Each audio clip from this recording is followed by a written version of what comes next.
Okay, so we're recording the call, and and then today's call is client services, right? So let's just jump right into it. Client services, right? It's all about, it's what separates the pros, and we kind of talked about that on our earlier call or an in-house call. But client services is what separates professionals from the non-professionals, from the part-time, the dabblers. And the client services is where, in my opinion, is what gets you the most referrals, period. And we'll talk about, how to take advantage of the client services when people are when you're giving good service, and people are excited about it and they start to realize it, like JC, you mentioned earlier about the cookies, then the clients, they started to realize that they were frustrated, thinking it's you, and then finally you pulled it off, and then boom, that's through client services. So same thing with Robin. She talked about it earlier where she did stuff and then people, call her up because of what she's done for them. So, and that's what I do. It's how I run my business, right? I just serve people, and then I attract people that, and the people that I attract are the people that like to serve people, right? You get that? So when you become what you want, if you become what you want to attract. So that's a basic on that, right? So let's get to the next slide, right? So client services. Let's talk about buyers real quick. So buyers, and a lot of this is just going to be blatantly obvious, but some of it might be a little aha, and it so simple sometimes you don't even think of it. So the first thing with the buyers, right? Let's talk about the tools you must have, right? So the tools, you got to have an IDX site, right? And so the first thing you do when you get a buyer is you sign them up to your site. Don't wait for them to sign up, right, and register. You sign them up and then start sending them listings via your IDX site. Your goal is to get them off of the other sites that they're on. They're looking, because typically they've already been looking at sites prior to you, because by the time we find out that they're actually ready to buy or sell, they've already been thinking about it for a while, and they've been looking at sites. So it's very, very important to sign them up yourself, so that way, they start you, because you want to get them off the other sites, and you want to monitor the behavior and that kind of stuff. And with the Pro Agent, it's got a lot of great features. One of the features you can set up is you get an email notice when someone logs in. So if you got a client, so you can get an email when someone logs in, and then if you learn to use the Google filters, right, you can search. So you can run a report in your Gmail and say, show me all the login emails for this particular client, and then you can look at all of them, and then you can start monitoring and say, hey, they've logged in 5 times, and every time they log in, it's between 7 and 7:15 p.m. every night. Aha. Good piece of information, right? So wouldn't that be a nice piece of information to know, right? When they're logging in here, figure out a pattern of when they log in all the time. And then that way you can start calling them at, when they're logging in every night. Right? So the next tool is, next tool would be signature solution. You have to have a good signature solution. And the best ones are the ones you use, that type of stuff. You can't live without them, right? You have to have signature solutions, right? So next thing is, and if your signature solution comes with an app, right? Then make the buyer download the app long before you need a signature, right? Long before you need a signature, make them download the app. So that way, when it's time to sign, they already have the app on their phone. So, that's a good, so do that. The other one is young buyers. I learned this from Amy Webb, right? Young first-time buyers, millennials, most of them don't have checks, right? So they don't use checks. And so make them go to the bank and get courtesy checks. They only need, one typically, but let them get a few, that way, tell them to get 5 checks, and they don't have to use them all, but we can do earnest money, right? We can do earnest money, and then maybe the inspector might want to check. Not all home inspectors take debit cards, whatever, right? Take them right. So the idea is, don't wait till you're writing an offer and you got to scramble to get earnest money.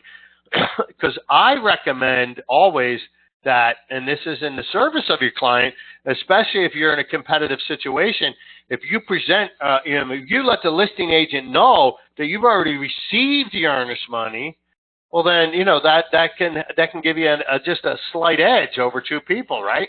That you've already collected the earnest money. So those are your basic tools, right? An IDX solution, right? So you can, and like I said, don't wait for them to create an account. You sign them up as soon as you take them on as a client.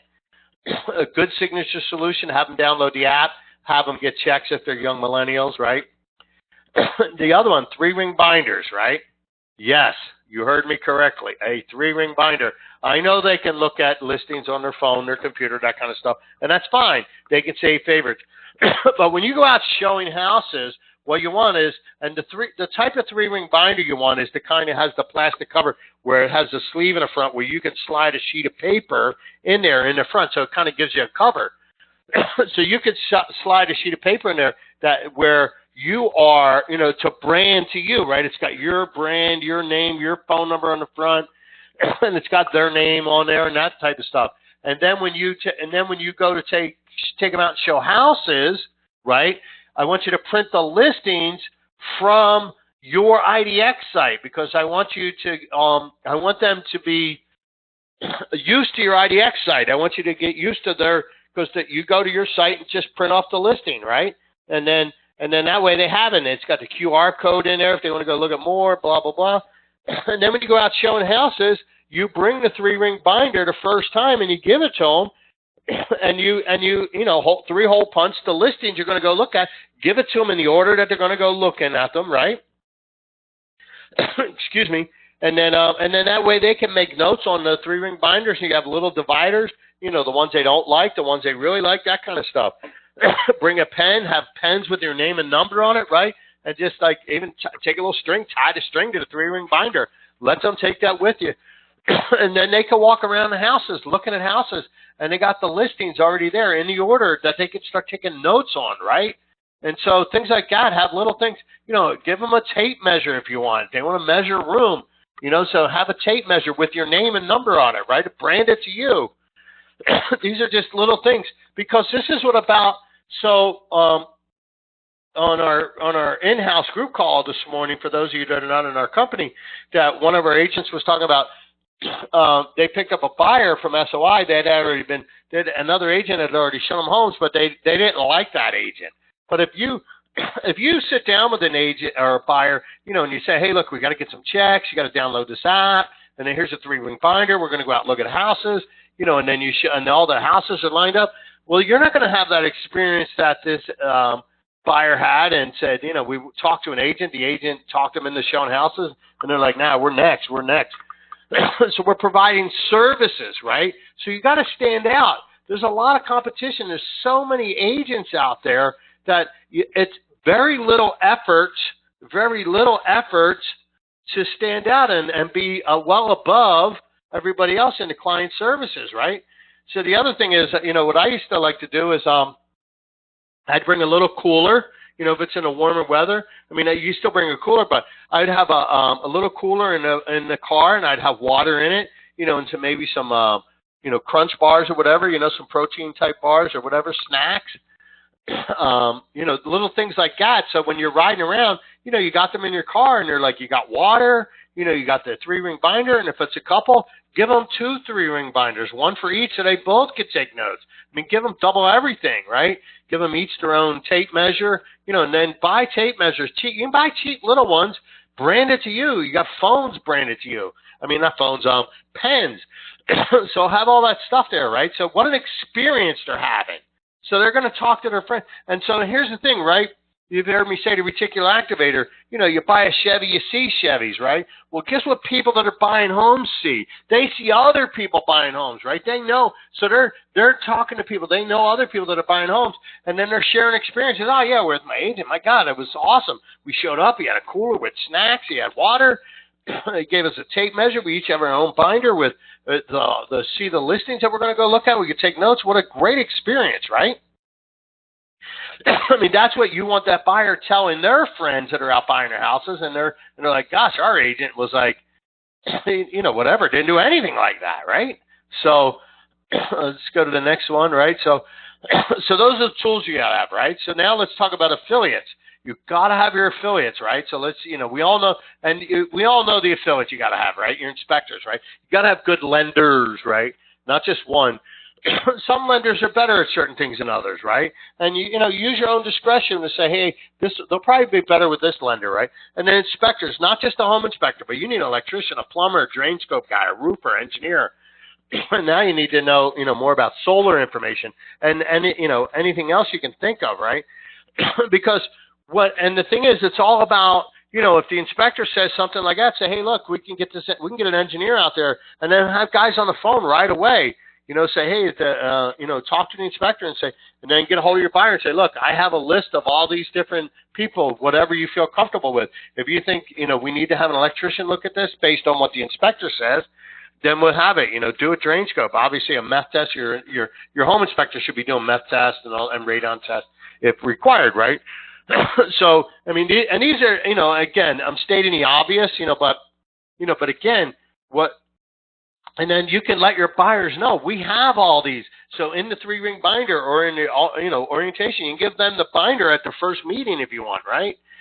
And then and then in there you say, look, we have, here's a list of all the vendors and affiliates we have, and show them that kind of stuff where they see a list of all, engineer, roofer, phone numbers. So that way, and that puts them at ease. Say, look, it doesn't matter if there's any question, we can hire a professional to come out and look at it. And sometimes, if you do enough business with some people, they may a roofer may run by and look at it real quick for you for free, right? That type of stuff. But, so it just depends on how much business you feed them. But you want them to know that you have all these people, right? And then so we just take for granted, we just know that we have all those people, but they don't know that, right? They don't know that. So why not show them? And again, so when they're out there talking to their friends, right? So yeah, my agent had, we had a list of our first meeting, blah, blah, blah, whatever, right?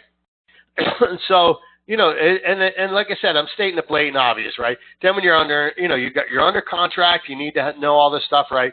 So the buyer stuff is just pretty obvious. But again, the 3-ring binder in the car, each buyer has their own binder with each listing printed from your own IDX, because again, you want to keep driving them back to your site so you can keep an eye on them. You want to get them off the third-party sites where they're getting hounded by other people, things like that.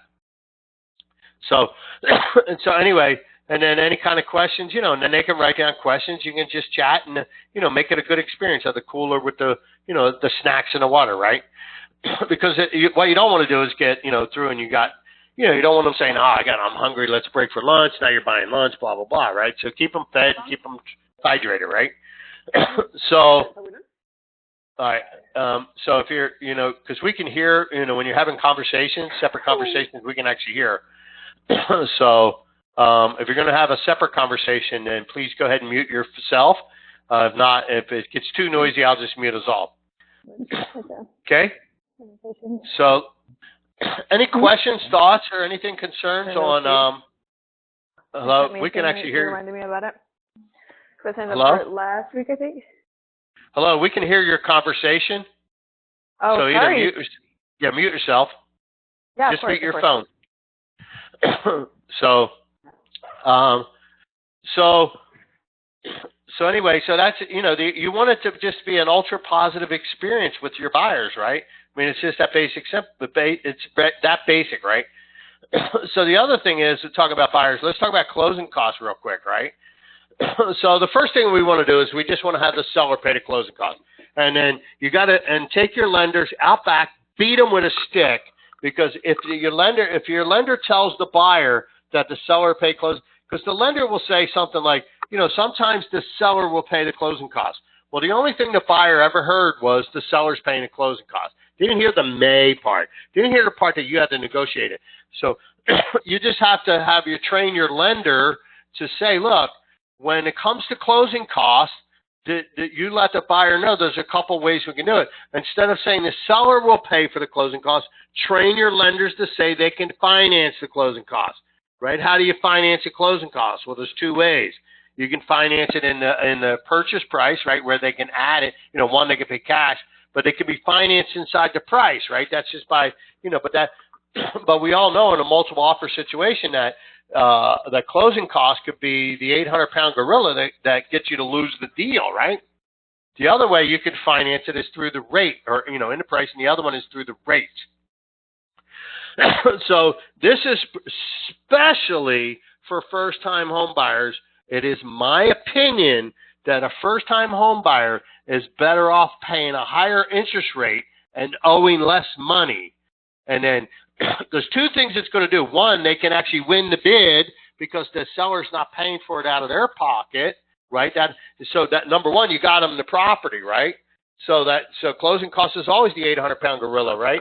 It's always how do I net because especially in the younger and the lower price ranges, that the math equation is how do I net the seller more money than the other agents offer, and then handle the closing costs and live inside the appraisal. That's the adult math word problem that we're dealing with, right? So if you finance it in a rate, so I ran some quick numbers here this morning, right? This is based on a $300,000 loan. So I looked at the website and it said 4.25, and they fluctuate. They're in and around there, right? But a $300,000 loan at 4.25, right, is $1,476 principal and interest, right? But a $295,000 loan at 4.5% is $1,495. It's $21 a month more. Yeah, it's $21 a month more. Over 30 years, that makes sense, right? No, it's better to have a lower. But you and I both know that these young first-time buyers, they're not going to own the property or the loan, right? So they're either going to sell the property because they're going to outgrow it. What's the likelihood of some young family in the state of Utah buying a small home and outgrowing it in 5 to 7 years? I mean, the odds of that are pretty great. So let's face it, those are just facts. So, and then if they sell the house, so $21 a month, right? $21 a month only comes out to be $252 a year, or $1,700 over 7 years, right? So now these numbers are not written in stone. You got to talk to the lender, about what kind of rate buy down they can do and that kind of stuff. But if you can save a buyer $5,000, if they owe $5,000 less, and then in 7 years it only costs $1,700, so you wound up saving them $3,300. If they sell their house, they owe less money. So and the main thing is it helps them actually win the price, the bid. We all know that it's brutal trying to deal with the appraisal and trying to get the buyer or the seller, net the seller more money. So, I mean, that's the goal, is netting the seller more money than the other guy. And your buyer's better off owing less money at a little higher rate than they are owing $300,000. Because what if they have to sell it? What if something happened and they turn around and they have to sell it right away? And then for whatever reason, they owe $5,000 less, they're going to be able to sell it. It's not this one here is a question of that. If they had to sell it right away for whatever reason, they're not even going to make money. It's just that they're going to lose less money. So, but that's a great client service. That's a great service to bring, especially to young first-time buyers.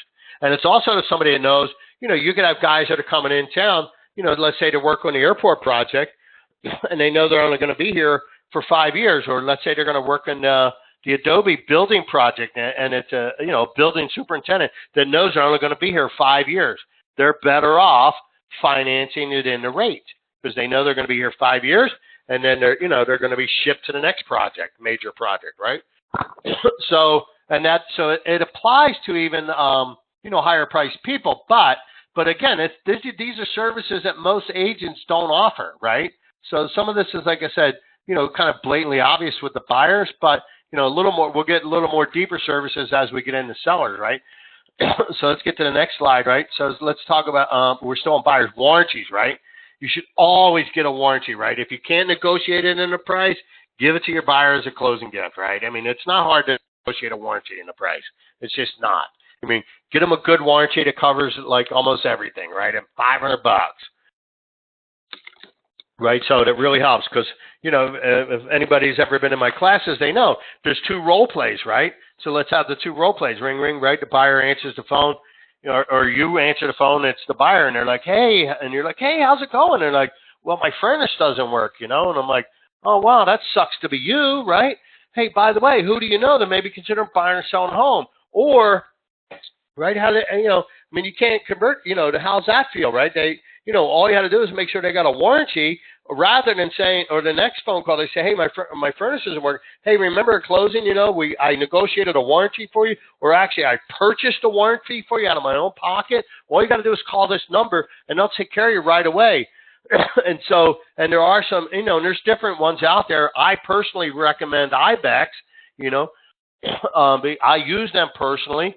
They had things, and I've had systems where the the AC wasn't working. They sent out portable ACs so that they can have them for the bedrooms. At least they can get a decent night's sleep, right? Came out there with so it was a bunch of things, right? Because so they had a water issue. They brought out those rug fans. Those kind out there, to dry the rugs out. So things like that. I mean, those are the kind of services. I mean, those are great services, because what you want to do is you want to take a bad experience and convert it, right? So, so if they have a situation where their AC or their furnace goes out, they're going to bring out room heaters. So, hey, look, let's get you a good night's sleep. We got some space heaters for you, right? So, so that's a bad, they're having a bad time, but at least you're providing great services. And that's what it's all about, right? You want them to say, because, the scuttlebutt, it takes years to build a good reputation. It takes about, it's like 7 seconds. What was that one expression? It says, bad news travels around the world faster than it takes good news to get dressed. So something to that effect. That's kind of a paraphrase, but it's true, right? Bad news travels fast, right? But good news travels slow. But still, you want the guy that says, oh man, I had this terrible service. We bought it to warranty. They wouldn't do crap. We argued with them. And the other guy's like, oh man, we had a situation. They brought out space heaters, everything, blah, blah, blah, blah, blah, right? That's what you want. You want these people out there bragging about you, or bragging about how good of a service you gave them. That will get you more business, right? Right? That's how you get more business. If the seller won't pay, you should. So the last part of this section is always look for sales opportunities, and it's the same thing with sellers, right? So when you're doing a service, right, when you're servicing clients, right, always a sales opportunity, right? So when your buyer get their offer accepted, right, you call them up. So don't just send emails, right? So when email is easy and efficient, but we're looking for sales opportunities, right? So the same thing with the appraisal that comes back with, don't email, call, right? Inspection is good, only a few items, right? If a first-time buyer that buy a house and then, inspection comes back and only needs $500 worth of work, it's like, well, congratulations. It only needs $500 worth of work, right? But so all these different scenarios, rather than just emailing the buyer and letting them know, hey, your offer was accepted, right? Why not call them up? Say, hey, congratulations, your offer has been accepted. Aren't you excited? And then say, hey, here's what we're going to do now. We're going to order the inspection right away. We're going to make sure we still want the house. I mean, so remember that we do the inspection, and if we don't like it, we can cancel the contract. Okay? They're like, yeah, great. And they're excited. Hey, let me ask you a question. Who besides yourself, who do you know that maybe consider buying or selling a home that I can offer this great service to? Just give me their name and number. I'll call them up, right? So remember, at the end of every positive experience, rather than just email, call them. Because remember what I said, people, we notice the things, right? It's the reticular activator. You buy a Chevy, you see Chevys, right? I mean, that's just the way it goes. So what are people doing that are buying houses? They see other people that are buying houses. They're talking, trust me, they're talking to people that are moving. So you want to constantly ask them for referrals during the transaction, right, throughout their service. So when the offer's accepted, appraisal comes back, inspection looks good, hey, by the way, hey, we're getting ready to, we got your settlement all scheduled, or negotiated, your favorable negotiated inspection terms, right, whatever. And you say, hey, look, the sellers agreed to do this, that, and that. Man, that's awesome news, man. Hey, let me ask you, besides yourself, who do you know? So think about that. How many times do you talk to a client throughout a transaction? And if you, at the end of every positive conversation, you ask for a referral, how could you not add a couple deals a year to your business? I mean, it would be almost impossible not to. And if you're not, it's because you're just not asking right. Remember, it's not do you know, it's who do you know. Big difference. That little three-letter word. Huge difference in the question. Do you know is too easy to say. I don't know anybody right now. I can't think of anybody. But hey, who do you know? Because they know. I promise you, they know. They know. Everybody knows 6 people a year that moves, and the people that are moving actually notice people that are moving, right? So that's just the way it goes, right? Any thoughts, questions, concerns, hallucinations on this section? Right? So provide great service. Always use the great service to convert to a sales opportunity and ask for business. Period. All right. Let's or any positive item, right? Any positive conversation you had, right? Okay. Let's move on to sellers, right? What's the seller? Our number one job is selling a house, right? Our number one job is selling a house. And what do you think the number one reason it doesn't sell? It's the price, right? We all know the number one reason a house doesn't sell is the price, period, right? Because if you put it in the MLS, we all know if you properly priced a listing, placed it in a multiple listing service, walked outside, got smashed by a bus, flattened up to where they came and picked you up with a broom, that listing would sell in spite of you. Got it? So price is the key. Now, that doesn't mean you don't provide other services. Now, there are things we can do to help them net maybe more money, maybe sell a little faster and things like that. But let's be realistic. At the end of the day, it's about price. Price overcomes all objections, right? You can have a great home on a busy street, and then all the comparables are in interior lots. Well, you have to adjust your price, to where a buyer would buy this home on a busy street. Because if it's the same price as the one on the interior lots, why would I buy one on a busy street when I can go and buy one on an interior street, right? Price is everything. Same thing with condition, right? Price overcomes all conditions, right? So the seller and the agent have the same objective. Think about that. We and the seller, I mean, if I'm listing a house, I want the same thing the seller wants, right? I want them, because we're getting paid a percentage, so therefore I want to get the most amount of money and the least amount of aggravation, right? We all want that, right? So we have the same objective in mind. So, it's all about servicing the client. How do you do that, right? So the 3 things that we can control as a buyer as a seller and an agent, right? The 3 things that when I say we, meaning the seller and the agent, the 3 things we control is exposure, right? And then condition of the property, and then the price of the property. Those are the 3 things we control. We can't control the condition of the market. We can't control the competition, right? If somebody else, doesn't matter if all the comps say 350, but a guy down the street listed his house, wants a fire sale and listed it for 325, yours isn't going to sell until that one's gone, right? Even though the comps say 350, right? I mean, because if the other guy's 325, that's the way it goes. We have no control over the motivation of our competition. Right? So you need to explain that to your sellers when you're doing that. So we'll talk about how this starts to play into services, right? So our number one job is to sell the house. That's our number one fiduciary duty.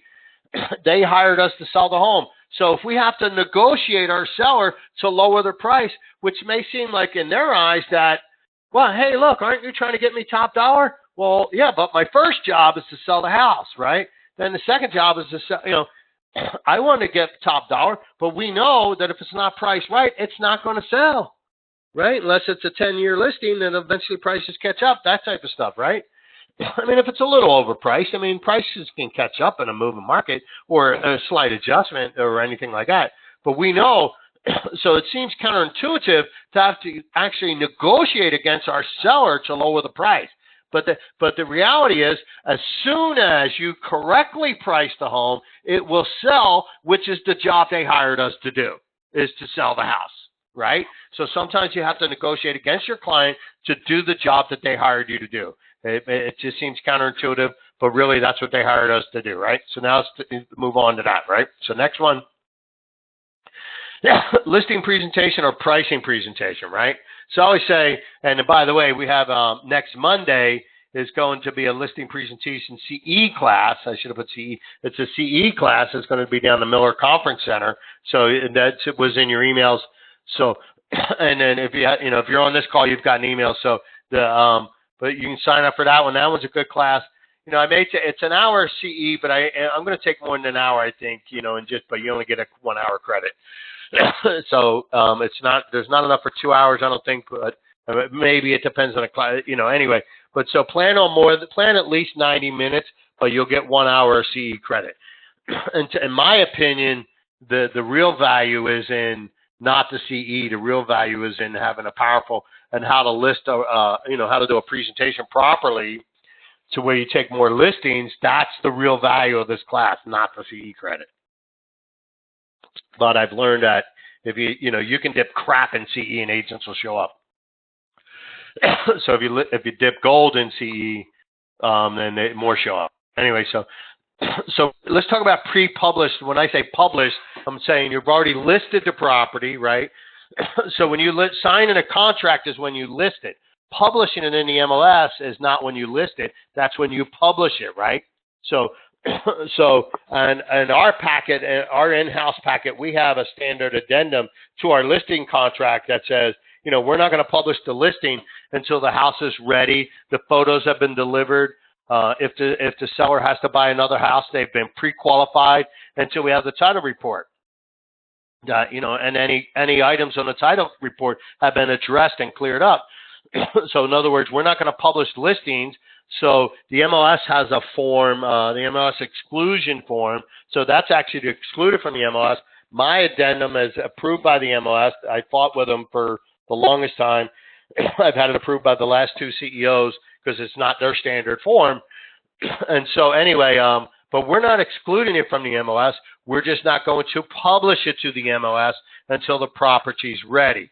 Now, if you use that type of addendum, you got to make sure that you're not out there trying to sell the house before the market does, right? There's a big difference between excluding it. If you exclude it from the MLS, then you can start marketing the house and taking on buyers, right? Which in my opinion is a disservice and a violation of your fiduciary duty. Yeah, you may try and double end it, but we all know that if it's in the MLS, they may get a higher price than if you just try and double end it on your own. So I believe it's a violation of your fiduciary duty to try and double end it without publishing it in the MLS. So that's just my opinion, right? But let's talk about some pre-published services, right? How about staging, right? Do you have a stager? Do you offer staging services? So I have one of my higher end agents actually provides furniture out of her own pocket. She has furniture. And was staging kind of has a designer background. And so she sets these houses up. They look nice. And then she takes pictures. But granted, she's doing, a little higher end prices. But on the lower end prices, we all know what to tell the seller what to do, right? They have to declutter and depersonalize, right? Homes become a monument to our life, right? We got the pictures of our family, things like that, right? Those are all great for your home, but not for a product on the market, So we know that stuff. They got to declutter, right? Get a storage bin and get rid of a lot of stuff. Tell your clients start packing because you're going to be moving, so you might as well start packing up the off season, right? If you got a bunch of summer stuff in the garage, right? Just get it packed up and get it in storage, right? And all that kind of stuff, right? So things like that. So that in the lower prices, that kind of stuff, just getting it cleaned up. And again, to go back to what about a pre-listed inspection, right? Before you put it out on the market. I mean, sometimes, you want to just say, hey, and there's pros and cons to that. You can have inspector disclose things that you might not know, nobody caught, but I mean, so do you want to know that or not? But what about addressing inspection items? Say, hey, let's just get all these little, if the house is in good shape, let's just get an inspection potentially, and let's address any little item. And then when you get an offer, you can actually show them the inspection and then show them the things that have been corrected. And so, you can do that. You can even publish that in your document set on your listing, right? So staging, and then there's obviously part of staging would be, touch up paint a room here and there, clean the rugs, whatever, right? things like that. And we have all those vendors, right? Back to the buyer side. We have the list of all the inspectors and vendors. We have all these vendors, right? We have carpet cleaners. Let the seller know, we can get all this work done. We can get your house cleaned up. If and you just simply ask them, do you want to get top dollar, or do you just want to lower the price so we can fire sale it? Or do you want to get top dollar? And they go, well, we want to get top dollar. Great. Well, then here's what we got to do it, right? So photos, right?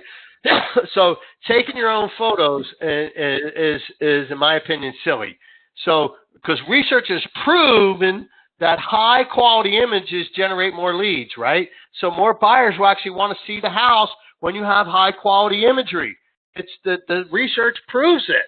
The other thing is, you're sitting down in front of a seller saying, you need to hire a professional, and then you're out there taking pictures with your iPhone. It looks like, there's Vaseline on the lens, or we all see them. They got all the black bars, because the images, the phone's turned sideways or whatever. You see the photos that they took it in the rain. They got their window up, and there's raindrops on the car window, and it's like, really? I mean, so that is, again, so because we want to use these because we want to take these and turn them into sales opportunities again in the future, right? And we'll talk about that in a minute, right? Let's see where we at. So published listing services, right? So now you got good photos and a good sign. That was the one I forgot to put in there. Nothing like the little chintzy yard sign, right? Get a nice big vinyl post in there with a nice sign on there. And then they even have the sign that illuminate, they got a solar illuminated light, for especially for the winter time, when it's dark at 5:15, people riding around, they can see your sign, So things like that, right? So published listing services, right? Schedule showings, right?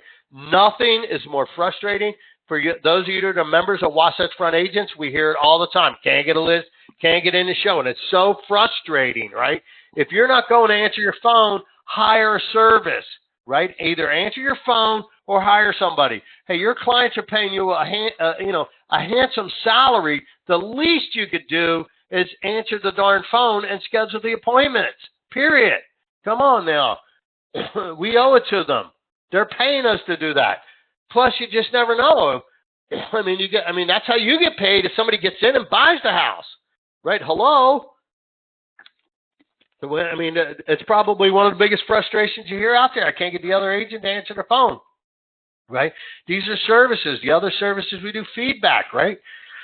Feedback. Your clients want feedback. Now, you and I both know as agents, right? There's only two types of feedback, right? Those who made offers and those who didn't. We know that. However, our clients don't know that. We're here to serve our clients.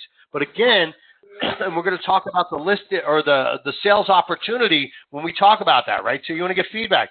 So make calls, right? Call the agent, text the agent, send them an email, right? Just don't do once. Get on there, chase them down. Send them an email with a copy of the listing, right? And say, hey, you showed this listing, let's give me some feedback. Call them up. And I don't want the buyer's feedback. I want the agent's feedback. I don't care what the buyers think. I want somebody that knows properties, that's been out and looked at. You got an agent that's working with 2 or 3 buyers. They're looking at a lot of houses. That's the feedback I want, not the buyer, because the buyer will well, I didn't like it. Why? Who knows why the buyer didn't like it? They're making emotional decisions. As agents, you're running around. We understand this information, at a higher level, at a level that the buyers don't. A buyer could have, they could have, I don't know, there'd be a wallpaper or something, or a color scheme that reminded them of a home of their high school sweetheart that dumped them or something like that. And they don't like it. It could be the greatest deal on earth, but there's some psychological reason they don't like it, right? So I don't want their feedback. I want the agent's feedback. What did the agent think based on all the properties they just looked at? Because if an agent, you all know, if you're working with 2 or 3 buyers, you could look at 20 houses in a week easily, right? So that's the information I'm looking for. So chase that down and get it for your sellers, right? How about statistics, stats, right? How many people here are familiar with, it's supposed to say list track, not lost track. How many people are familiar with list track, right? List track, so let me show you where that is. when you log into the MLS, hopefully, don't log out on me, you bugger. I hope I'm still logged into the MLS. Let's open up another page. No, crap. So, oh God, it's driving me crazy. I just I had to update my password, and it keeps saying it's saved, but it's not. So hopefully, so here's List Track, right? So List Track is over here on the left-hand side. You click on that. I had a page open. It's going to take you off the MLS, right? So, and then you got all these different statistics. Look, so this is for me showing an office, but look at it showing it. And here's a cool stat too. Look at the MLS is way more than Zillow, right? And IDX and Trulia, and I mean it's like more than them almost combined, right? So most of the stuff, but you can use this information to show the seller. Say, look, Mr. and Mrs. Seller, you know, if you drill down on one listing. So I went to one listing and kind of got the showings, right? So look, it had 1,500 showings, right? 1,500 showings from just that one, just from the MLS alone. Then you had whatever this one was, right? Or no, similar homes had 455, so we're getting a lot of showing. But you got these statistics. You can really drill down. So this is showing different. So this is showing this home and then other homes in the area, what kind of showings they were getting, right? This is some powerful information you can be showing sellers, right? Your home's been saved this 22 times. Similar homes were saved, 5 times, right? So if I had this information, right, where I'm sitting there and going, look, we've been shown this many times, similar homes or that, and then the same thing when you get down to where, here's how many times we've been shown, and this is how many times they've been shown, and then the same thing, here's how many times we've been saved, and here's how many times similar homes have been saved. So what does that information tell you, right? These are stats, right? So what that's telling me that I can tell my seller is, look, Mr. and Mrs. Seller, we're being eliminated at the computer. We have maximum exposure, but yet we're only getting a few showings. So what that tells me is that if we're only getting a handful of showings, or if we're getting a lot of showings and no offers, right, Mr. and Mrs. Seller, look, we've had a lot of showings, we've had a lot of previews online, but we're not getting an offer, so that means we're really, really close on price, but we need to adjust our price maybe about 3%, right? So the general rule is a lot of showings, no offer, you're at least 3%, right?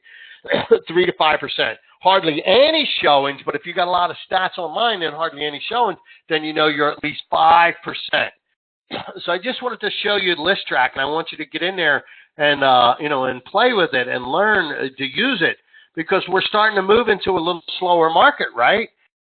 So we're starting to move into the market where things aren't flying off the shelves. I mean, the lower prices, we know they are, but you need to be able to have feedback and statistics. This is how you service your clients, right? Because we all know the reason it didn't sell, but how are you going to convince a seller to adjust their price?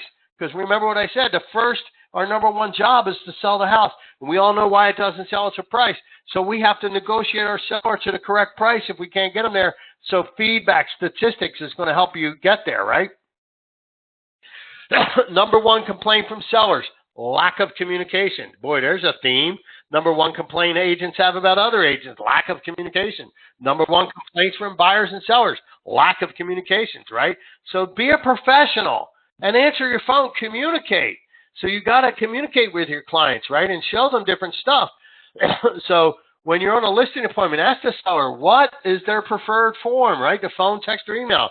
And whatever they tell me, I'm going to make sure, I'm going to, do them all, right? I like emails. I like sending out a weekly email, right? But like I like text for setting up showings. Hey, and I don't like ask them. I just say, hey, we got an appointment scheduled between this time and this time. Please confirm. Boom, done, right?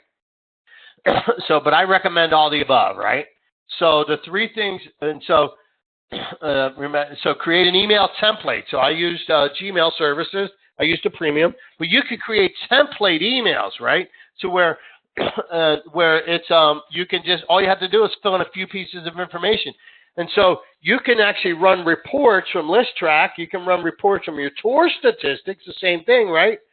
And so now that the mobile application actually has the tours, you get when years ago, I wouldn't put any photos in the MLS. I only put one, and then I had a yellow banner on my main image that said, tour has 30 photos, and I forced everybody, no matter what site they looked at the listing on, I forced them to find the tour. That way I was able to track the stats at a higher level. But we have more tracking ability than today. So that way there. And then if you couldn't find it, you drove them back to your site, or some other site that, that they could contact you with. So the idea was you always want the statistics, right? So, and then because the tour companies will give you a link to a public link to show you stats. So then what you do is you save a templated email that you can keep track of your feedback, right? So you can just maybe keep a spreadsheet or something like that, a Google sheet that has the feedback responses. In our office, we actually have a free tool that I give our agents that when someone opens up their lockbox, they get an email. And then when they fill out their feedback form, that everything's tracked on a site that they can share the link. So what you do is you create a template email that has tour stats, right? It has feedback, a link to view feedback, and then you send that information out to your clients on a weekly basis. But also call them up, because a lot of times they'll call you like 8 minutes after the showing. What they say, that kind of stuff. We know that, but you got to talk to them. But you want to have the weekly email that goes out, right? The body of the email. So the subject line says your weekly update for 123 Main Street, Sandy, Utah. The body of the email has the number of showings, right? So you can just say, hey, we had this many showings, and then it's a blank line, and then all you got to do is fill in the number. It's already got the link to the feedback. It's already got the link to the stats. Right? And then you already have the text in there that says the 3 things we control are exposure, condition, and price, right? So they're reading this. If they get this email every week, right, that shows them the statistics and the stats, and the thing that says the 3 things we control, right, are these, they're actually going to start asking you for price adjustments, right? But on the phone, you need to explain, as you can see from the stats in your weekly email, your home has been exposed. Your home is condition. So unless you're planning to add more features and benefits, are you? And they go, no. Well, then price is the only conversation we need to be talking about. We need to adjust the price. So listings, taking a listing, if it's not selling, it's all about the price. So the best service you can do is get the information in the seller's hand so that the seller will lower the price so it will sell, because that's what they originally hired us to do, right? So you get that? I know that was a good 45-minute sentence I just ran off, or a paragraph, whatever you want. But I hope this is sinking in. I mean, but again, so that's it. So now let's take the opportunity to sales. Take all client services and turn them into sales opportunities, right? So don't just email the seller and say, yeah, blah blah blah. Now here's the key though. You never ask sellers for referrals until their property is under contract, right? Because every time you get a showing feedback or something, they call you up and you're saying, hey, by the way, who else do you know? Then they start to think, hey, you're not interested in selling my home. You're just interested in getting more listings. Well, which we are, but we're interested in getting good qualified leads from the seller, because you want to provide them services. You want them to feel good. So once you're under contract, you call them up, you congratulate them. Hey, we're under contract. Congratulations. Here's what's going to happen next. The buyer typically will order a home inspection, and then if they find any issues with that, then they may object to us. They can accept it or cancel the contract. It's their prerogative. That's the way it's written. I said, and then we'll deal with that as it comes. But if you have any questions, so we'll deal with that as it comes. By the way, who do you know that maybe consider buying or selling a home that I could give great service to? I mean, just go right through it. Then the same thing, you deal with the inspection, you get that done, you negotiate, the inspection, repairs, whatever, boom, ask them for business. Same thing with the appraisal. Hey, the appraisal come back, everything seems to be fine, the loan's moving along. Who do you know? By the way, who do you know? By the way, who do you know? Always use client services as sales opportunities. These are things you have to do anyway, right? So how efficient is that? Is you're providing quality service and getting lead generation at the same time. That doesn't get any more efficient than that. You guys get that? I hope you do. We've had, a handful of people leave the call. This call is being recorded, I believe, right? Yep. And I'll send out the recording to everybody. But anyway, so anybody have any thoughts, questions, concerns, or hallucinations? if not, that's all I have. So Ben, unless anybody wants to add something. I see some smart agents on the phone, so if you guys want to add, I'm more than happy to share it with everybody. So, well, excuse me. So if there's no questions, I don't have anything else, so I'm going to go ahead and stop the recording, and then I'm going to go ahead and end the call, okay?